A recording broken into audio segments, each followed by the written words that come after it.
we're on Terumot. Terumot Perek Bet Mishnah Bet, second Mishnah in the second chapter of Terumot.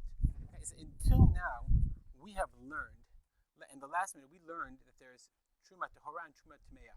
Terumah Tahor, we said, was Ne'echel, and the Kohen can eat it, like raw Terumah. But Tamei Terumah Tamei, it has to be burned by the Kohen. Meaning you give it to the Kohen, it belongs to him, but he only benefits when he burns it. It has to be burnt, and he can only benefit when he burns it. Okay, so in the last Mishnah we learned about, can I take mitahor ala tamei? If I have teva that's tamei, can I take from my tahor? And I say, okay, I'm going to designate truma from my tahor instead of taking from the tamei. And the Chachamim said you couldn't do it for the reason that we said was they were afraid of a person would be terem shalom min hamukaf, not from the adjacent grain, which is prohibited. Today we're going to do the opposite. Can I take from my tamei ala tahor? I made you a little chart. I have great tahor grain, and I want to take it and I have tamei grain. And I'll say, you know what? Instead of me, using my giving my good stuff to the kohen, taking off of this, I'm going to say, you know what? As I take off my grain, I'm going to say this is truma, and this is truma, and this is truma, and I'll get my truma from the tamei. So as you can imagine, the Chachamim probably were not so excited about that, as we'll soon see. Says the Mishnah, "Ein tormin min tamei ala tahor." You're not allowed to do it. You can't take truma from the tamei on the tahor. Okay. Now, the Terumot notes that, and the Kahati also explains, based on the Gemara in Pesachim. The Gemara in Pesachim says the following. One second. How is this Mishnah even possible? Because we have a din. There's a pasuk. The pasuk says in Dvarim. The pasuk says the following: "Reishit digancha v'tiroshcha v'reishit geis etzoncha titein lo." The first of your grain and your tirosh, and the first of your grain and your grapes, and the beginning of your shearings, you should give to him. And the Gemara in Pesachim says we derive from there. Gemara in Pesachim Lamed Gimel says we derive from there. Lo v'lo la'oro. Has to give it to him, meaning it has to be usable to him. And it's not just usable to him and not for la'oro. You can't if you give it to him, but he can only burn it, and that's not really giving him something. Thank you very much. Not appreciated.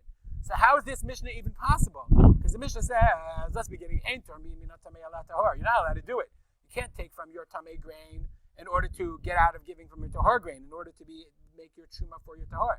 V'im taram, let's say you did it. Shogeg trumato truma. If you did it by accident, i.e. you didn't realize, you didn't know, it's very possible that this grain that you have, where are we? Here we you don't know, it doesn't, in the real world it's not grayed out, okay? In the real world it looks exactly like the tahor. So let's say you're giving, you designate, and finally, okay, I've designated, now I have enough truma that this whole pile belongs to him. So I scoop it up and I put it into sacks. At the bottom of the sack, I find a dead animal. And it was wet and it's tamei, whatever. I didn't know. So if I did it, im taram shogeg trumato truma, then my truma is truma. Umezid, if I did b'mezid lo asaklum, then I didn't do anything. So all of the commentators, the Gemara says, how is it possible im taram shogeg trumato truma? How is it possible that my truma is a truma if we learned, based on the pasuk, where's the pasuk? Here we are. Lo v'lo oro, that if it's tamei, it's not considered truma. So the Terumot explains the following. Im taram shogeg trumato truma, davka sha'ita la sha'at hakosher. This only is true, that trumato truma, if it had sha'at hakosher, if it was not tamei at any point, meaning you were able to take off truma tahora. And this grain came to the time of the period of ma'asrot before it became tamei. Then midoraita truma ma'al yatahi. This is what the Gemara's answer is in Sachim. Then midoraita it's good truma, meaning the lo la'oro only applies to grain that was never viable as truma. But if it was viable at some point, then it's truma ma'al yatah. But he says, if it became tamei even before it was even feasible to take off trumot and masrot, then lo avi truma mi'odoraita. Then it could never possibly be truma mi'odoraita. V'im taram, and if you gave truma, afilu shogeg, even if you didn't realize that it was tamei, ein trumato truma. Then his truma is not considered truma. Okay, so our case of shogeg trumato truma only is if you know for a fact that it had sha'at kosher. Nonetheless, mezid lo asa v'lo klum. If you did it by accident, on purpose, lo asa v'lo klum. Then it's as if you didn't do anything.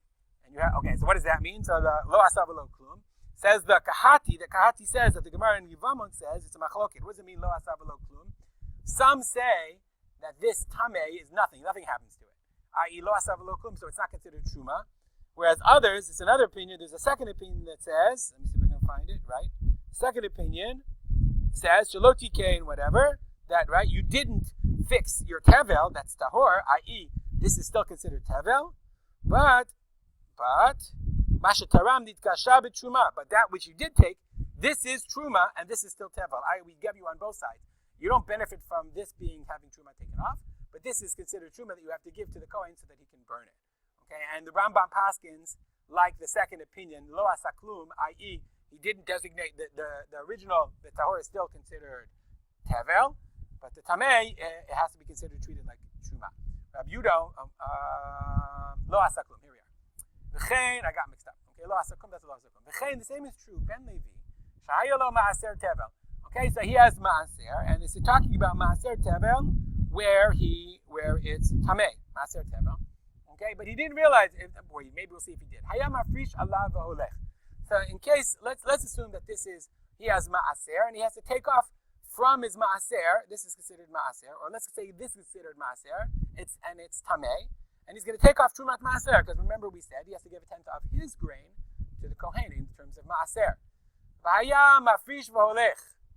Okay, and as time went along, mafrish v'olech, so every time he gets a shipment of grain, he says, listen, this grain, I'm going to have a pile of grain, and every time I get a shipment of grain, I'm going to say, listen, remember that pile of grain that's in the grain house? I'm going to take off a tenth of what I got in, this will be trumat maser, and then this will be trumat maser, and then this will be trumat maser. Great. That's what he's terem maser v'holech. He's mafrish v'holech. And so he's going on, he's dedicating trumat maaser to the Kohen from Tamei grain.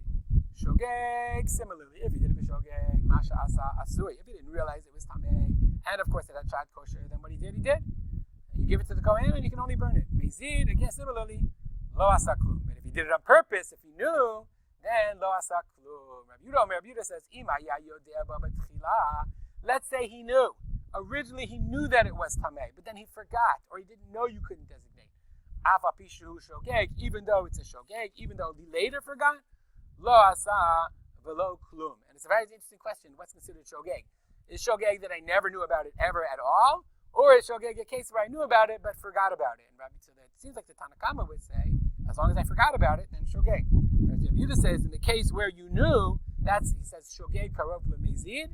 It's shogeg. I agree. Afapishu shogeg. Still lo asa klum. You should have known. This is a household dispute that goes on in many houses around the world. You knew, but you forgot. Is that accidental or that's negligent? It goes with birthday presents, and I guess it also refers to Terumah as well. We'll stop here. If you have any comments or questions, as always, contact me at arspolter@gmail.com. We'll dedicate the learning to the memory of my father, Rav Simcha ben Yitzchak Kalman. Have a great day.